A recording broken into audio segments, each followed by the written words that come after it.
뭔가 그 독자들에게 제대로 전달하려면 뭐 그림이 나와야 되는데 그림이 잘 나오지 않아서 계속 이제 미루다가 교수님이 이제 칼을 뽑았죠. 써야 된다라고 해서 이제 결국은 시간이 많이 걸려서 그래도 작품이 나온 것 같습니다. 오케이. 아까 우리 저기 황윤주 박사가 있는 것 같은데 황 박사하고 마무리합시다. 네, 안녕하세요. 저는 뭐 두 분 박사님이 말씀하신 거에 뭐 덧붙여서 얘기할 건 얼굴이 안 별로 보이네. 없고.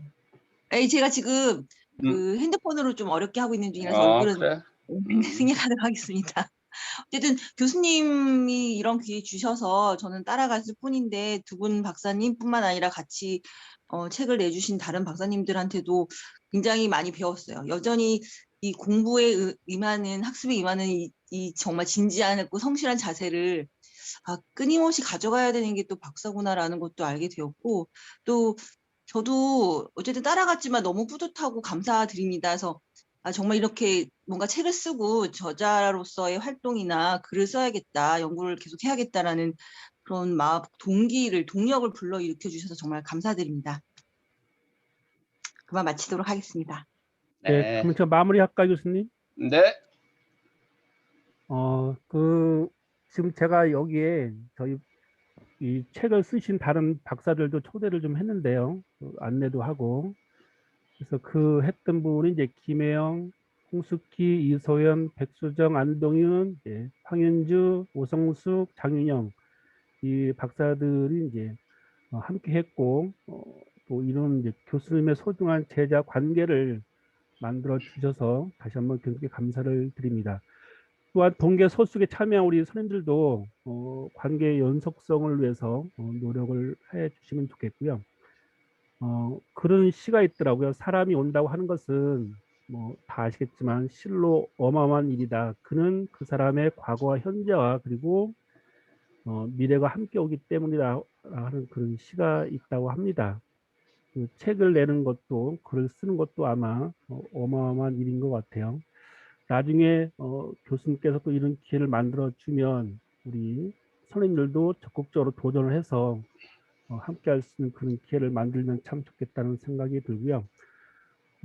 마지막으로 평생교육의 유기전 열다 많이 구독해 주시고 또 소문도 많이 내주셔서 많이 판매가 될 수 있도록 도와주시면 감사하겠습니다. 이상으로 우리 간단하지만 우리 컨설트를 마무리하겠고요. 다시 한번 교수님께 감사 말씀드리고 또 이 시간 함께했던 우리 선생님들에게도 감사 말씀을 드리겠습니다. 고맙습니다. 자, 우리 모지영 선생 한 5분만 쉬었다가 마무리합시다. 네, 알겠습니다. 지금 31분 정도 됐는데요. 36분 정도에 다시 모여서 코비드19 관련된 교수님 강연 마저 듣도록 하겠습니다. 잠시 뒤에 뵙겠습니다.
아휴.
모지영 선생님 시작합시다. 네. 지금부터 이희수 교수님의 코비드-19 The Great Reset의 교재를 가지고 강의 시작해 주시겠습니다. 그렇게 하겠습니다, 선생님. 우리 모지영 선생님 고생 많았습니다. 아유, 교대원이 이렇게 탁월할 줄이야 정말 꿈에도 생각 못했는데 정말 잘하셨습니다. 그래서 하면 된다. 그리고 오늘 이 시간은 실은 글로벌 HRD, GHRD 대학원 수업, 또 교육대학원 평생교육 전공 수업, 일반 대학원 평생교육 전공 수업, 이번 주가 첫 시간입니다. 그래서 오늘 에이스 핸드북하고 또 오리엔테이션 3학 코비드 19와 그 그레이트 리셋 요거 가지고 그래서 첫날이기 때문에 제가 조금 하도록 하겠습니다. 시간상으로 정확히 모지영 선생 5시 반에 끝내도록 하겠습니다. 5시 반. 지금 40분부터 시작하는 걸로 해서 네, 알겠습니다. 50분 수업인데 제가 20분 쓰고 이거 실은 제가 만든 게 아니고 우리 석사과정 2학기인 정호준 선생님이 이 PT를 만들었어요. 그래서 오늘은 2권의 책을 소개할 겁니다. 제목은 똑같이 그레이트 리셋이에요. 근데 저자는 다릅니다. 그래서 2권의 책을 우리가 50분 만에 독파하면서 우리가 오래 먹고 살 의제 개발에 도움이 되면은 하는 그런 마음으로 하겠습니다. 제목은 비밀 열쇠는 K다. K. 리셋 K. 요즘 K자라는 말을 많이 씁니다. 뭐 양극화에도 K를 쓰고 뭐 K 방역에도 그렇고 뭐 K-팝도 그렇고 하는데 저걸 전략적으로 K를 한번 우리가 사용해 보자. Next. 이거 왜 코로나냐? 실은 오늘 아침에 제가 해제됐습니다. 어제까지 또 뭐로 돼 있죠? 당신은 귀하는 무슨 보건교육 대상자가 되었습니다. 우리 김지숙 선생님께서 보건교사지만은 저는 보건교육 대상자가 되었다라서 검사 결과가 맨 밑에 보면 뭐예요? 음성 이상 없음으로. 그런데 모지영 선생님 제 옆자리에 바로 앉은 사람이 확진자였습니다. 우측. 근데 제가 이거는 얘기는 우리 이효영 선생이나 특히 최재희 선생 들으면 그냥 기절초풍을 할 것 같아가지고 제 우측에 앉은 사람이 확진자였다는 말은 안 했었어요.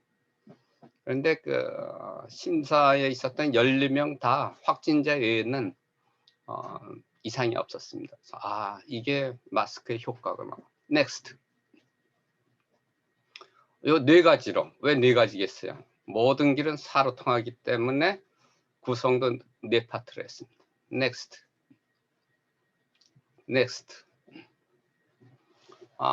우리는 우측에 저 CEO 얘기만 맨날 하는데 그것보다는 가장 큰 혁명을 해본 레닌의 전말을 타임지에서 작년에 그레이트 리셋을 특집으로 내면서 마이크로소프트 CEO가 아니라 볼셰비키 혁명을 주도한 레닌의 전말을 인용하더라. 넥스트. 크래시라고 합니다. 위기라고 하지 않고 크래시. 누구죠? 골프 황제 우드가 그 차가 전복돼서 떨어진 것도 뭐죠? 크래시. 비행기가 떨어지는 것도 크래시. 경제가 추락하는 것도 크래시. 근데 요거와 함께 요즘 많이 나오는 단어가 RE. 그래서 크래시는 리셋할 기회다 이런 뜻입니다. Next. 그래서 제가 슈밥보다는 저는 리차드 플로리다의 책은 거의 다 읽은 것 같아요. 저 양반은 지역인적 자원개발 도시적 전문가라서 또는 창조적 계급. 그래서 저분 책이 2008년 미국발 재정위기 때 나온 책이 바로 저 그레이트 리셋입니다. 그래서 슈밥의 코비드19와 그레이트 리셋보다는 원판은 캐나다 토론토 유니버시티의 원래는 이 장관은 미국의 카네기 멜론 대학의 교수였는데 이 그레이트 리셋 이분 책이 더 낫다 하는 차원에서 1권, 2권에서 리셋의 개념부터 정리를 했습니다. 다음. 그래서 리셋의 특징을 이렇게 장기적이고 자연스럽고 종합적이고 이러한 그 총체적 변화이지. 그래서 요즘에 우리 안동인 박사님 이런 말을 했거든요. 트랜스포메이션 앞에는 형용사가 붙지 않습니다. 리셋도 그러하다. 그러면 총체적 변화, 그것을 컴퓨터적인 용어로 다시 한다면은 그게 리셋이다. 넥스트. 그래서 모든 것을 이분은 사실은요, 리차드 플로리다는 도시 전문가입니다. 도시의 이탈리아 계통 사람인데 도시의 최고 전문가인데, 그래서 좀 송영선 교수님, 우리 임경수 교수님과 지금 사업 제안서, 연구 제안서 쓰잖아요. 어번 리질리언스.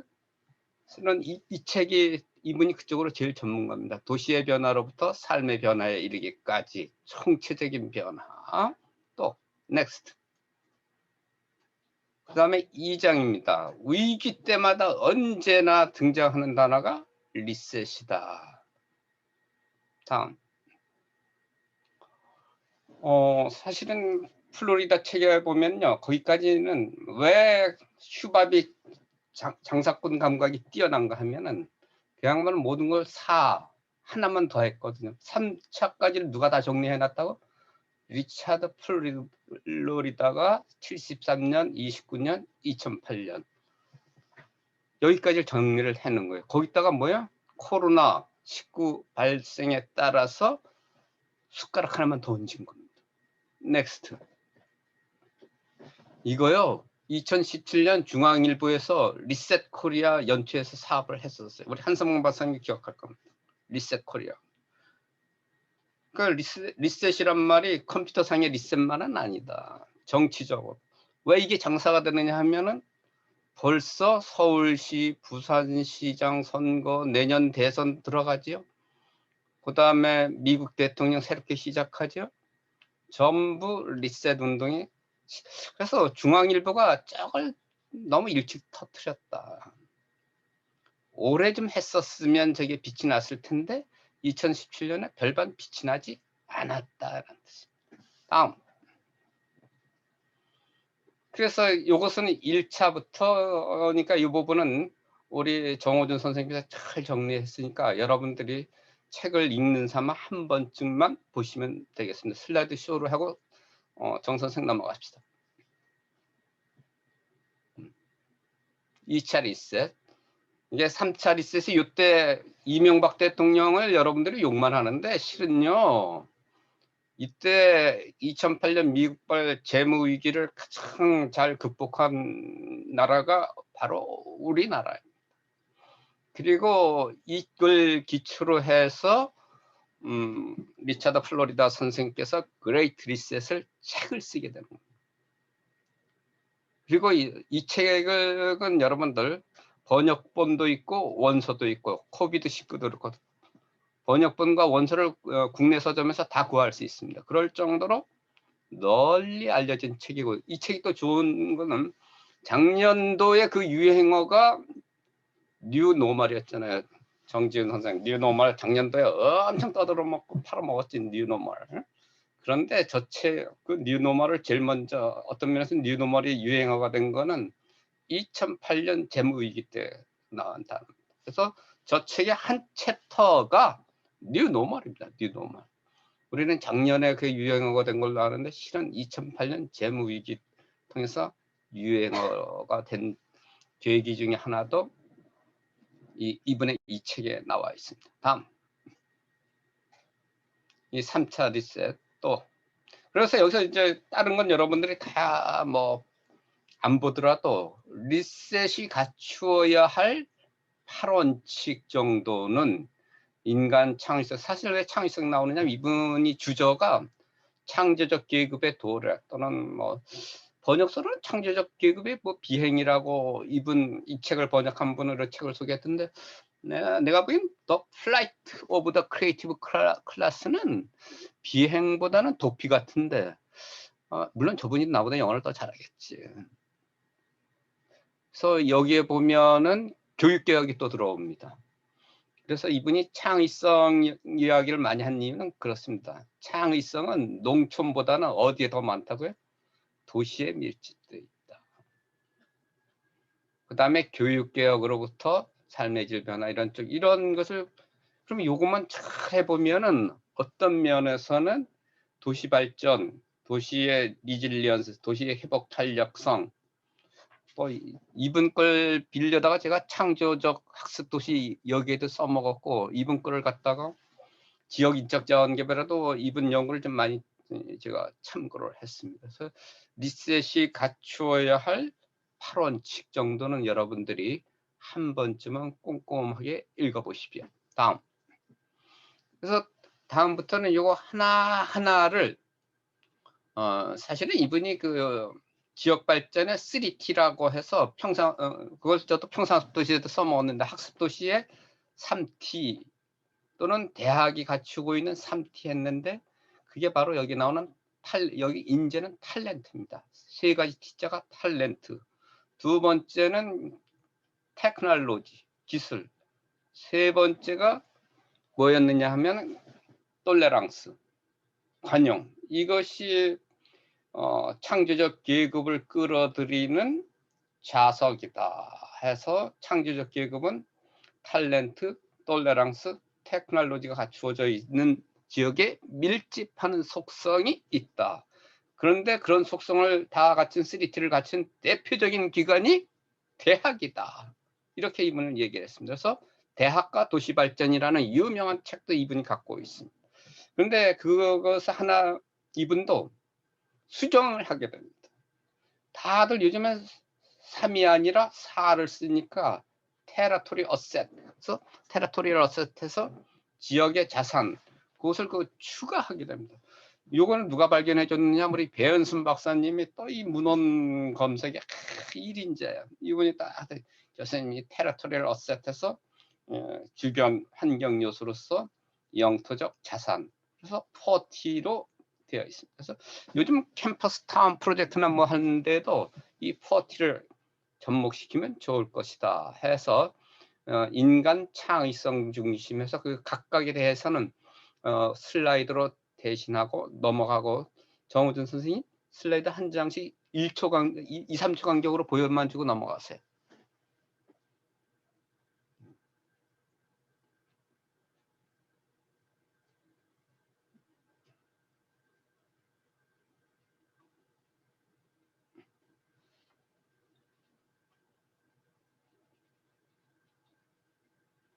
잠깐만, 이 부분은 송영선 교수님 임경수 교수랑 사업 제안서 쓸 때 이 부분도 한번 참고해 보세요. 넥스트.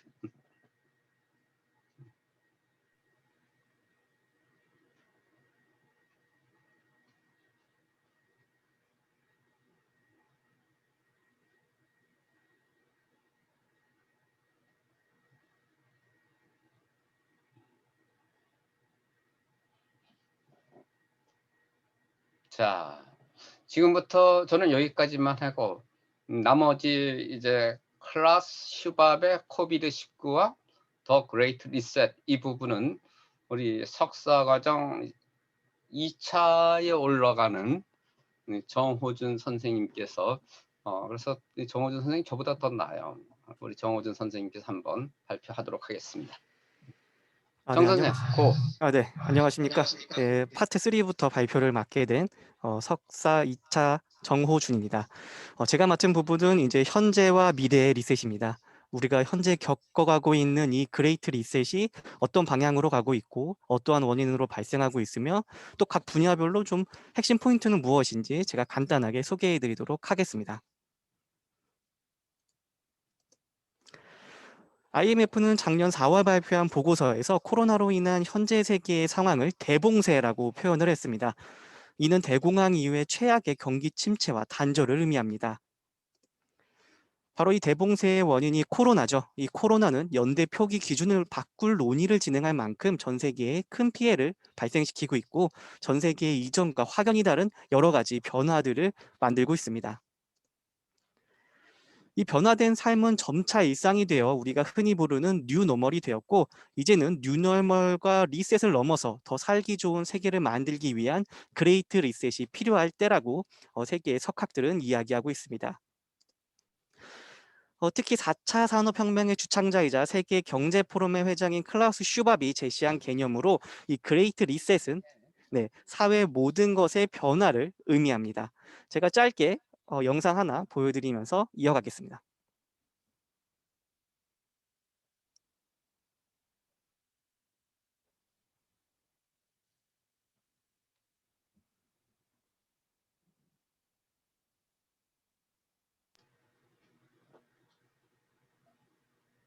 소리가 안 들려.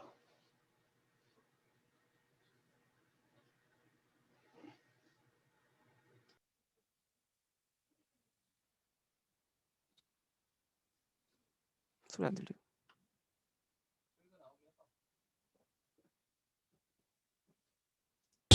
which we have created, and we will do so.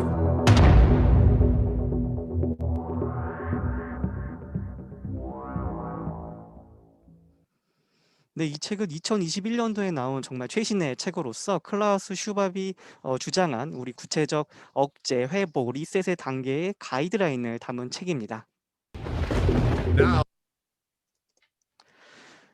이처럼 전 세계가 주목하고 있는 것이 바로 이 더 그레이트 리셋인데요. 2021년 세계 경제 포럼의 핵심 어젠다 또한 더 그레이트 리셋이었습니다. 코로나로 인한 피해와 경기 침체, 환경 문제 등을 해결할 수 있는 방안 중의 하나로 이 그레이트 리셋을 제시했습니다. 세계경제 포럼은 원래 연초에 보통 열리는데 올해 같은 경우는 5월로 연기되어 싱가포르에서 개최될 예정입니다. 다만 1월 25일부터 29일까지 어젠다 위크라고 하는 사전 온라인 세미나가 진행되었습니다. 여기서의 주요 내용들이 코로나19 그리고 산업의 변화, 기후의 변화, 4차 산업혁명, 직업의 변화, 경기 침체 극복 등이 있었습니다.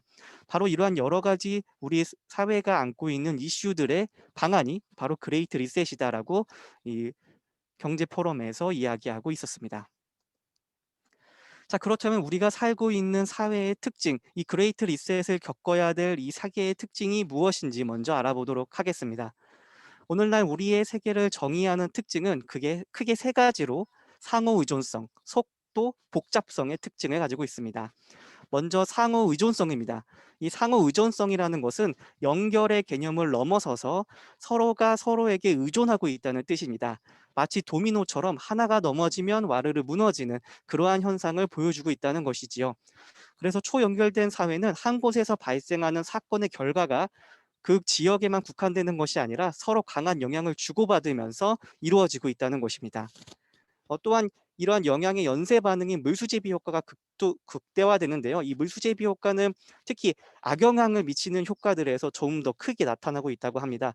그래서 환경이 파괴되면 기후의 변화, 또 다른 바이러스의 출현 이런 것들처럼 끊임없이 반복되고 또 악순환이 계속되고 있다라는 이야기를 하고 있고요. 반대로 사일로식 사고라고 하는데요. 저희가 서로 꽉 막힌 사고들, 이 사일로란 것은 우리가 곡식을 저장하는 창고인데 그 각자의 창고에만 서로 사는 것이 아니라 이 창고들이 서로 연결되어 있기 때문에 이것들을 깨고 좀 더 넓은 사고 혹은 연결된 사고를 할 수 있다는 것이 상호 의존성이 주는 하나의 장점이라고 이야기하고 있습니다. 이 상호 연관성 지도는 글로벌 리스크 보고서, 작년에 나왔던 보고서에 있는 자료인데요. 모든 것이 연결되어 있다는 결론은 우리가 하는 행동들, 우리가 하는 사회, 우리가 겪고 있는 이 변화 모든 것들이 서로 연관되어 있다. 이 회색 선들 하나하나가 모두 점들에 연결되어 있는 것처럼 그만큼 상호 의존성이 강하다는 것을 보여주고 있습니다. 두 번째는 속도입니다. 기술적 진보와 세계화는 신속성을 특징으로 하는데요. 그만큼 빠르게 변화하고 또 빠르게 새로운 정보들이 만들어지고 있다는 의미겠죠. 위기, 불만, 발전 등이 너무 빠른 긴급성의 독재화가 계속되고 있다고 이야기하고 있는데요. 이 긴급성의 독재화라는 것은 오로지 빠른 것만 중요시한다는 것입니다. 때로는 우리가 느림의 미학이 필요한 것들도 있을 수 있고 혹은 느려야 정상인 것들이 있는데 이것들 모두가 긴급성의 독재화로 인해서 무시당하고 있다고 이야기하고 있습니다. 세 번째는 의도와 다른 효과를 야기할 수 있다고 이야기하고 있는데요. 속도가 너무 빠르다 보니 A라는 현상을 해결하기 위한 A-라는 해결책이 나왔을 때쯤엔 이미 B라는 다른 현상이 나타나고 이 B를 해결하기 위한 B-를 만들면 또다시 C의 현상이 발생함에 따라서 비동시성이 발생하고 이것에 대한 부작용들이 현재 발생하고 있는 세대라고 이야기하고 있습니다. 마지막으로 많은 정보와 분석이 가능하지만 빠른 정보 처리 능력으로 인해서 이것이 가능하지만 그만큼 결정 시간이 짧아졌다고 이야기하고 있습니다. 앞에서 말씀드린 것처럼 비동시성이 지금 강해지는 시기이기 때문에 이런 것들을 얼마나 빨리 결정을 내리고 행동을 옮기는지가 중요한 세대라고 이야기하고 있습니다.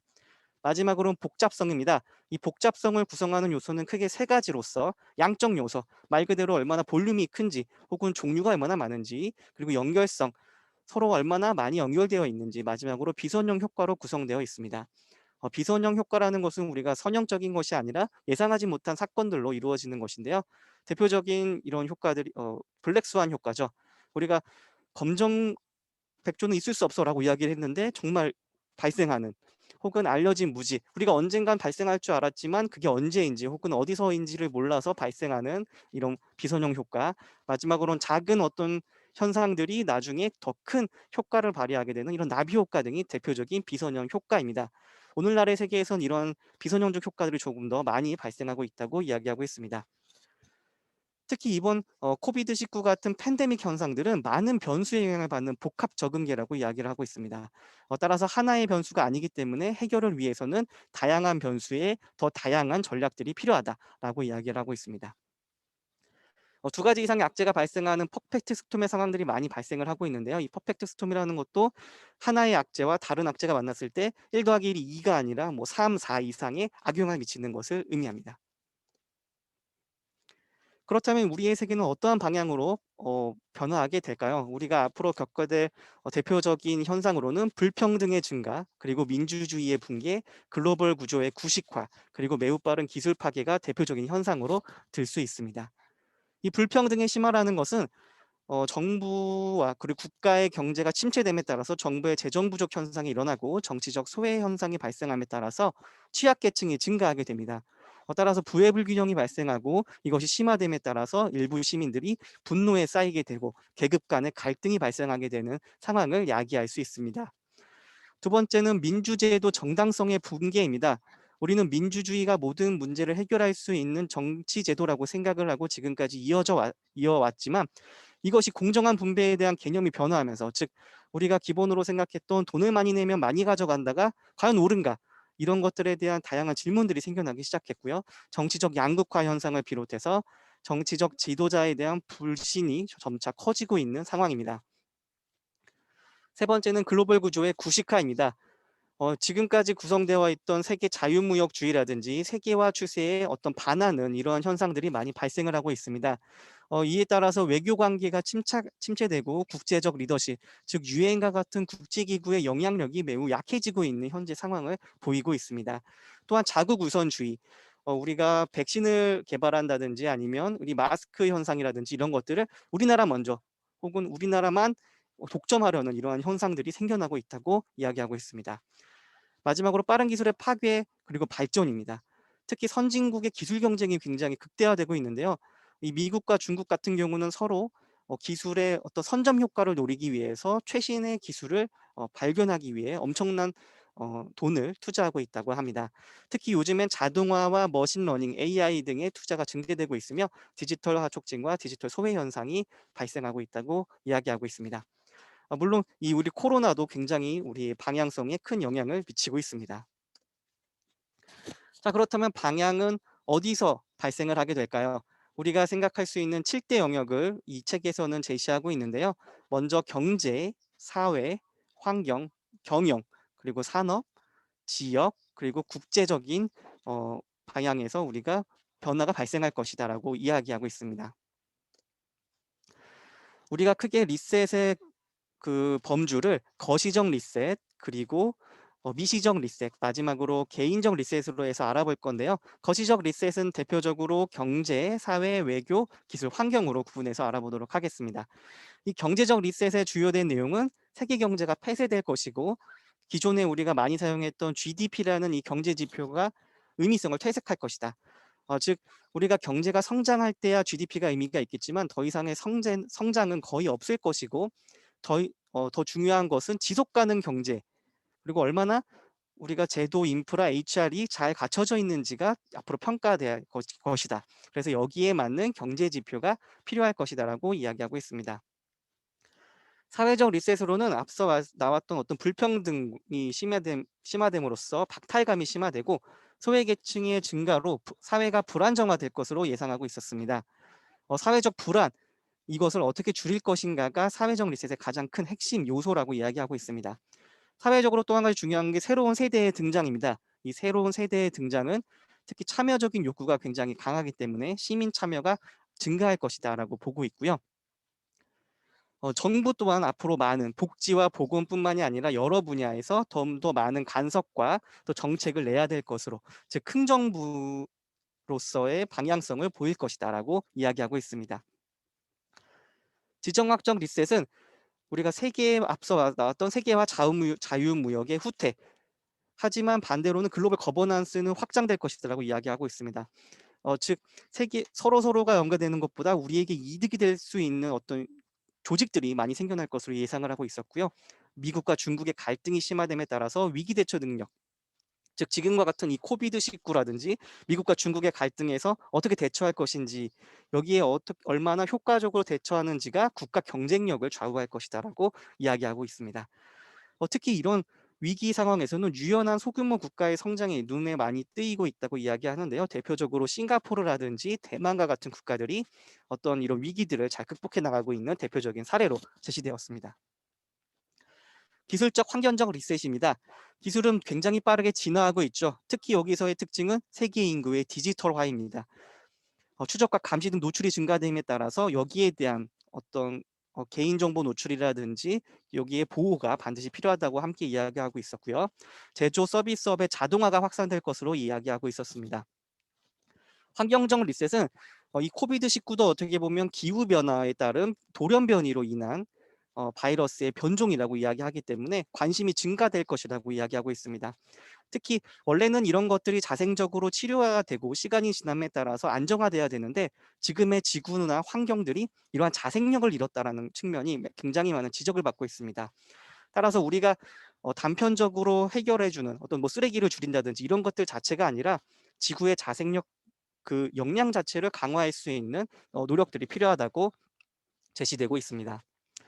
미시적 리셋은 산업과 기업의 리셋입니다. 산업적인 리셋은 AI와 로봇의 인력 대체, 원격 재택근무의 증가, 의사결정 절차 개편, 디지털 전환의 가속화, 뜨거워지는 산업의 양극화를 특징으로 뽑았는데 특히 뜨거워지는 산업의 양극화를 강조해서 이야기하고 있었습니다. 이 코비드 상황 같은 경우가 특히 더 심화된 상황인데요. 분명히 앞으로 발전할 수 있는 산업들, 예를 들어서 최신 기술을 반영한 산업 혹은 소프트웨어, 서비스 산업들은 앞으로 발전할 것이다. 하지만 반대로 여행이라든지 혹은 음식 서비스라든지 이런 것들은 어려울 수 있다고 이야기하고 있었습니다. 기업적 리셋은 회복 탄력성의 중요성이 굉장히 대두될 것이다라고 이야기하고 있습니다. 이 회복 탄력성이라는 것은 어떤 위기가 닥쳤을 때 이것을 이겨내고 혹은 기회로 삼는 이 역량을 우리 회복 탄력성이라고 이야기하는데요. 많은 글로벌 공장들이 쇠퇴하고 있습니다. 글로벌 공장이라는 것은 우리가 그동안의 기업들은 사실 효율성을 증시했습니다. 즉 적은 인풋으로 많은 아웃풋을 이끌어내고 이것을 통해서 더 많은 이득을 만들어내며 이 이득을 주주한테 얼마나 줄 수 있는가, 이것이 기업의 경쟁력이었는데 이제는 이런 것들이 의미가 없게 된 것이죠. 왜냐하면 공장 자체가 문을 닫게 되고 우리가 싼 중국에다 공장을 지어놨더니 공장이 문을 닫아버리니까 이제는 그러한 1차원적인 우리 이득을 생각할 게 아니라 더 큰 곳을 봐야 한다. 그것이 바로 ESG 경영 전략입니다. 이 ESG 경영 전략은 환경을 고려하고 사회와 노동자 문제에 관심을 기울이며 이해관계자의 이득뿐만 아니라 기본적인 봉사를 하겠다는 전략입니다. 따라서 이것을 기반으로 해서 회복 탄력성을 좀 더 갖춘다는 것이 기업적 리셋의 핵심이었습니다. 마지막으로 개인적 리셋입니다. 우리 개인적 리셋은 우리가 삶이 바뀌는 것, 그러니까 사회가 바뀌고 우리 경제가 바뀌었기 때문에 개인적 리셋이 이루어지는 거라도 생각을 할 수 있겠지만 반대로 우리가 집에 있는 시간이 많아짐에 따라 사회 혹은 더 나아가 산업 그리고 경제에까지 영향을 미칠 수 있기 때문에 또 중요한 부분이라고 이야기하고 있습니다. 서로 한 방향이 아니라 쌍방향이라는 것이죠. 개인적 리셋의 핵심은 불안과 걱정입니다. 우리는 지금 옆 사람이 코로나는 아닐까, 저 사람이 기침을 하는데 코로나는 아닐까, 우리 교수님께서 코로나는 아니셨을까, 이런 걱정들에 많이 휩싸여 살아가고 있습니다. 이런 결과 과거의 것을 반복하는 인지적 종결이 나타나기 시작을 했는데요. 이 인지적 종결의 대표적인 형태가 단절입니다. 저 사람은 코로나일 수도 있으니까 내가 나가지 말아야지, 우리 서로 단절하자, 만나지 말자, 이런 것들이 바로 대표적인 인지적 종결의 현상인데, 한 가지 다른 점이 있습니다. 과거 팬데믹보다 이번 더 큰 피해를 입었기 때문에 협력의 필요성이 강하게 인식되고 있다는 것입니다. 자, 즉 우리가 나 혼자 마스크 쓸 게 아니라 우리 모두가 마스크를 써야 하고, 우리 옆 사람들, 우리 다른 사람들을 위해서도 마스크를 써야 하는 것처럼 협력의 필요성에 지금 대두되고 있다는 것이 하나의 큰 개인적 리셋의 특징이었습니다.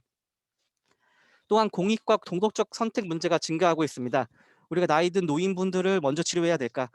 병실은 한정되어 있는데 좀 더 젊은 분들을 치료해 드려야 될까? 이런 부분들에 대한 도덕적 선택의 문제들이 지금 굉장히 많이 이슈화가 되고 있습니다. 또 한 가지, 이 준피로, 우리가 지금 6시간 동안 앉아서 받고 있는 이러한 스트레스들, 기존에 없었던 새로운 스트레스들이 등장을 함에 따라서 우울증, 절망사, 그리고 정신병이 증가하고 있다고 이야기하고 있습니다. 따라서 이 개인적 리셋을 효과적으로 좀 성공적으로 이루기 위해서는 이것을 어떻게 해결할지 혹은 최소화할 수 있을지를 고민해야 한다고 이야기하고 있습니다. 네, 마지막 결론 부분은 다시 교수님께 제가 넘겨드리도록 하겠습니다. 해도 되는데 그냥 네, 넘기주세요. 그래서 지금은 개인 편에서도 그렇고 기업 편에서도 그렇고 도시 편에서도 그렇고 국가 편에서도 세계 편에서도 크래시를 리셋할 때다 하는 점에서 우리가 대봉쇄 리스크 저거를 뚫고 뚫을 해결 전략을, 주요 해결 전략을 이 책에 보면 결론 부분에 우측처럼 이렇게 우측에 같이 제시해 놓고 있는데, 이게 보면은 제도의 문제가 아니더라. 희망은 결국은 사람이구나. 사람을 움직일 수 있는 거는 교육이구나. 그것도 평생학습이다. 이런 점에서 리스크가 있다면 우리는 봉쇄잖아요. 록다운이잖아요. 록이라는 게 그저 자물쇠로 채우는 거잖아요. 그러면 희망이 있는 거예요. 락됐다. 열쇠만 있으면 풀 수 있잖아. 그 열쇠가 우측과 같은 주요 해결 전략인데, 저게 결국은 HR이고 교육이다. 열쇠는 우리가 쥐고 있다. 아까 그랬잖아요. 미래는 우리 손 안에 있습니다. 단 우리가 공부한다면. 제가 딴소리 좀 할게요. 제가 기억하는 유일한 사람은 이 사람입니다. 제가 기억하고 인정하는 딱 한 사람의 부류는 공부하는 사람입니다. 네. 그 사람한테 미래가 있기 때문에 나도 공부하는 사람한테 투자를 한다. 열쇠는 공부하는 사람이 쥐고 있다. 다음. 이거 우측에, 이거는 실은 옛날에 우리 손호인 선생님 많이 만들어줬는데, 우측은 정부가 또 트럼프가 힘만 열면 V반등 전략 할 거라고 엄청 그랬죠. 그 다음에 뭐죠? 우리 대통령께서 9월에 발표했던 코리안 뉴딜 기본 계획에 있는 그림이에요. 우리나라는 뭐 잘 돼봐야 C로 나가겠죠. 근데 다 V반등 전략이, 우리 4월달 대통령 수석보좌관 회의 때 보면 포스트 코로나 시대를 제일 먼저 개척하는 이제 여는 나라가 되겠습니다라고 아주 뭐 기염을 통했고, 우리 집사람도 여기에 투자 V반등 전략이 있을 줄 알고 주식 샀다가 그냥 그거 산 건 쫄딱 망해버렸어요. 그래서 미국 주식으로 바꿨어요. 농담입니다. V반등 없어요. 오른쪽에 뭐라고요? 미국 상무부자는 K다. K. 근데 한국이 뭡니까? 코리아 아닙니까? 코리아. 위축으로 가는 것은 뭐 테크놀로지가, 저희 리테일은 그냥 우리 편의점이 아니고, 그런 말 하면 안 돼. 요즘 편의점이 다시 뜬답니다. 편의점이 다시 뜬다. 리테일은 여기서 아마존을 말합니다. 아마존 같은 기술 기반의 이런 데 같은 소프트웨어 서비스. 그런데 지금 양극화가 심하잖아요. 여행, 환대업, 뭐 오락업, 음식점 다 망하잖아요. 나 지금 안타까워 죽겠어. 우리 김수현 선생. 카지노가 카지노 여행이 돼야 카지노가 열리지. 그러면은 이 양극화로만 우리가 K를 쓰는데 V는 폐기하세요. K예요. 그런데 저걸 양극화 현상을 진단하는 데만 쓰지 말고 그 양극화를 극복할 수 있는 전략 컨셉으로도 뭐를 쓰자고 우리 K다. 뭐 처진 밑에 곡선 하향 곡선을 상향 곡선으로 높여주는 데는 정부 자금만 푼다고 될 게 아니다. 나는 우리가 교육이든 이런 오늘 우리 핸드북에서 나왔던 각종 아이디어나 리셋 전략 이런 걸 통해서 이걸 이렇게만 하면은 하향 산업이 상향 산업으로 상향 곡선으로 갈 수가 있습니다 해서 정호준 선생 저기 이재명을 찾아가든지 박영선을 찾아가든지 이걸 딱 해서 이렇게 하면 당신이 대통령이 될 수 있습니다. 이 K자를 들고 이렇게 하면 당신은 서울시장이 됐습니다 라고 쇼부를 보라고. 단 나한테 당신이 이걸 이게 바로 제갈공명과 같은 우리한테도 이런 전략이 필요한데 그 전략 컨셉이 K다. 자, 왜 K가 또 좋냐면 코리아도 됐지만은 정 선생 열쇠가 영어로 뭔가? 키입니다. K잖아. 이것을 부정적인 단어로 쓰면 안 된다 이건 뜻이야. K를. 양극화 현상을 나타나는 그런 부정적인 걸 쓸 게 아니라 양극화를 극복할 열쇠로 쓰자 하는 게 저희 컨셉입니다. 다음. 근데 우리 너무 싸게 파는 거 아니에요? 다음에 이걸 가공해가지고 비싸게 팔자고. 우리 그런 유명한 소설책 있죠. 이문열 선생. 이번 정부에서는 이문열 선생이 잘 못 나가죠. 보수적이니까. 극단만큼 문학계만큼 이데올로기가 K 이데올로기 이게 또 양극화. 그죠? 심한 데가 없어요. 근데 추락하는 것은 날개가 있다고 하는데 하얀 곡선에 있다가 우리 김수현 선생 실망하지 말라. 추락하는 것은 뭐가 있다고? 날개가 있다. 그 날개를 달아주는 게 바로 뭐라고? K-리셋이다. 어떤 면에서는 크래시를 뭘로? 찬스로 만들. 크래시가 있으면은 찬스로 만들 기회다. 근데 찬스는 그냥 되지 않는다. 뭐예요? 변화해야 된다. 체인지. 그래서 크래시, 체인지, 찬스. 그러면 찬스 가운데 오는 이 부분에 그 찬스가 바로 K 리셋 전략이다라는 거죠. 근데 우리 정호준 선생하고 제가 아직 그건 블랙박스입니다. 컨셉 차원에서 얘기했지. 우리는 이걸 가지고 각 부문별로 아까 섹터가 됐든 뭐가 됐든 우리는 이걸 가지고 매크로 수준이든 미디엄 이제 중간 수준이든 미시적 수준이든 수준별 섹터별로 요 K 전략을 가지고 우리가 컨설팅을 할 겁니다. 그래서 올해는 이거 하나 가지고 먹고 사는데 아무 지장이 없을 거다 해서 여러분들한테도 이걸 모델로 컨셉으로 해서 한번 써보라 하는 차원에서 말씀을 드렸습니다. 넥스트. 그래서 이거는 우리 전영수 선생님이 이 한문에 요즘 성독 들으면서 요즘 잡니다. 특히 논어 성독 옛날 글방 스타일로 읽는 걸 들으면서 계속 자는데 사실은 우리 전영수 선생님의 위기를 풀면은 곧 그게 뒤집으면 기회가 된다라고 한자를 멋있게 설명했던 기억이 나는데 다음 그래서 비슷하죠. 이게 누구 아이디어냐 하면은 전영수 선생님 아이디어. 이건 뭔 뜻이냐? 들으면은 잘 듣고 공부하면 그것이 곧 뭐가 된다고? 기회가 된다. 다음 이제 마무리죠. 그래서 클라우스 슈밥은 이런 말을 했습니다. 우리 리스토레이션 회복, 그다음에 옛날로 다시 돌아갈 그 길은 없다.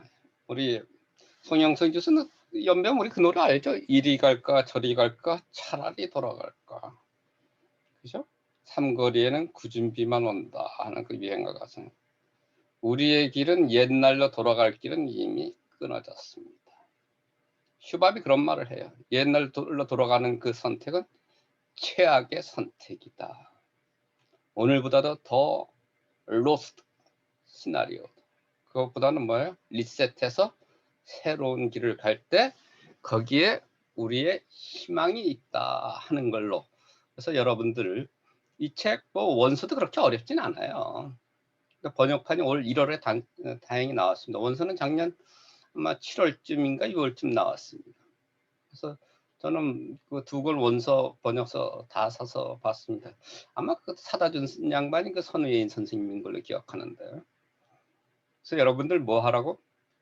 내가 마지막 말은 이겁니다. 경험이 없으면, 경험이 부족하면 남의 경험이라도 빌려 봐라. 그건 바로 책을 읽는 거다. 이런 뜻입니다. 우리 정호준 선생님과 저의 발표는 이것으로 마치겠습니다. 모지영 선생님, 모든 거 마무리 클로징 멘트 좀 하시고, 그리고 제가 GHRD 대학원과 교육대학원과 또 일반 대학원 평생교육 전공 선생님들은 다음 주에 우리 조교 선생님을 통해서 나가는 멘트대로 준비하면 되고, 교육대학원 선생님하고 교육대학원과 GHRD 대학원은 그냥 오십시오. 여러분들 별반 고생 안 시킬 테니까 제가 상당 부분 강의할 테니까 오시면 되겠습니다. 모지영 선생님께 마이크를 넘기겠습니다. 네, 그레이트 리셋을 주제로 해서 잘 정리된 내용으로 말씀해 주셔서 감사합니다. 뭔가 한 대 빵 얻어 맞은 것 같은 기분이 드는 이유는 저부터도 이렇게 급변하는 이 사회 이 흐름을 다 막아내지도 못하고 그냥 스며들듯이 이렇게 흘러갔었는데요. 지금 이 그레이트 리셋과 전체 나오게 해보죠. 사람들 전체 다 얼굴 보이게. 그거 모지영 선생님 안 되네? 우리 저기 참석자들 얼굴 다 나오게 하는 거. 지금 화면 공유가 다 끝나서 네, 다 보이실 텐데. 네. 그런데 오늘 그 핸드북과 이 그레이트 리셋을 통해서 더 개인에서 더 확장시켜서 내가 속해 있는 조직 그리고 지금 우리가 하고 있는 이 학문에서 어떻게 대응을 해 나가야 할 것인가에 대한 그래, 바로 이거. 네, 그런 인사이트를 굉장히 많이 받은 오늘 하루였던 것 같습니다. 그래서 이런 좋은 자리를 만들어주신 교수님 정말 감사드리고 열심히 밤새서 발표 준비해 주셨던 우리 선생님들께도 감사의 인사를 전해드립니다.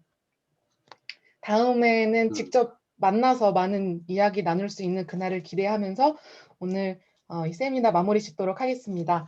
잠시 수고 많으셨... 우리 모지영 선생님, 우리 고생하셨던 두 분 감사 말 좀 한 30초씩 들어볼까? 이효영 선생하고 최재희 선생님. 네, 좋습니다. 이효영 선생님 고생하셨습니다. 이야기 좀 하소. 울지 말고. 감사합니다, 교수님. 경험이 최고의 선생이에요. 사실 이런 학기마다 한 번 정도는 했는데 이번에 시작과 방학과 학기가 걸쳐서 총 3번에 걸쳐서 진행한 건 굉장히 오랜만인 것 같고 처음인 것 같기도 하고 좀 낯설기도 했었습니다. 근데 여러 선생님들하고 또 이미 졸업하신 박사님들께서 많이 도움 주셔서 1, 2, 3차 모두 별탈 없이 잘 진행이 된 것 같고요. 무엇보다도 교수님께서 많이 지지해 주시고 또 조언해 주셔서 이 큰 행사가 잘 끝난 것 같습니다. 여러 박사님들하고 선생님들께 그리고 교수님께 너무나도 감사합니다. 감사합니다. 우리 최재희 선생님. 네, 안녕하세요. 이렇게 줌으로 인사드리게 돼서 반갑습니다. 일단 저랑 효영 선생님이 뭐 연락을 돌리고 이렇게 행정적인 건 한 거는 맞지만 이렇게 참여해주신 선생님들, 박사님들 그리고 교수님이 계셔가지고 완성이 될 수 있었던 것 같고요. 다음번에는 이렇게 줌으로 말고 실제로 만나서 얼굴 뵙고 인사할 수 있는 날이 왔으면 좋겠습니다. 감사합니다. 제가 제일 감사하고 싶은 분 특히 우리 모지영 선생님. 처음엔 전체 진행 사회를 한번 맡으라 했더니 겸양의 미덕을 제가 어떻게 하느냐 막 그러면 얼마나 잘합니까? 하면 되는 거. 네. 그래서 우리 모임은 들러리는 없습니다. 난 그걸 정말 싫어합니다. 들러리 쓰고 뭐 동원되고 그런 걸 싫어해요. 모두가 주인이고 주인공이다. 그리고 우리한테는 선생은 없다. 우리 스스로가 선생이다. 우리에게 매뉴얼은 없다. 내가 매뉴얼이다. 그런 자세로 공부할 때 우리가 앞서 나가지. 나는 딱 두 가지밖에 안 해요. 아예 앞서 나가든지, 아예 쳐져서 역사 연구를 하든지, 아예 브렉스루 그냥 치고 나가든지, 아니면 치고 나간 놈 신발 정리하든지. 둘 중에 하나만 해야 된다. 제일 싫은 게 어정쩡한 놈. 이도 아니고 저도 아니고. 그런 사람은 설당이 없습니다. 우리의 설당은 앞서가든지 정리하든지. 그래서 이번 주는 첫 시간이기 때문에 다들 그냥 오리엔테이션 정도로 이 정도로 하고, 그리고 여러분들은 그 핸드북 오브 에이스는 아주 필독서니까 꼭 소장 가치가 있는 책입니다. 저 책은 엄청난 소장 가치가 있는, 그리고 책값도요 어마어마하게 비쌉니다. 아마 우리나라에서 3월 첫 주에 첫 시간에 2021년 1월에 나온 에이스 핸드북을 처음부터 끝까지 우리의 힘으로 다 읽어낸 사람은 대한민국에선 우리밖에 없을 겁니다. 그런 자부심으로 또 한 학기 열심히 해보고, 또 썸머, 여름, 또 서숙이 기다리고 있으니까 또 서숙을 준비하는 마음으로 해서 모지영 선생님 모든 거 마무리 멘트에서 끝냅시다. 네, 교수님 말씀해 주신 것처럼 힘써주신 모두에게 감사함과 경의를 포함해서 박수로 마무리 짓도록 하겠습니다. 고생 많으셨습니다.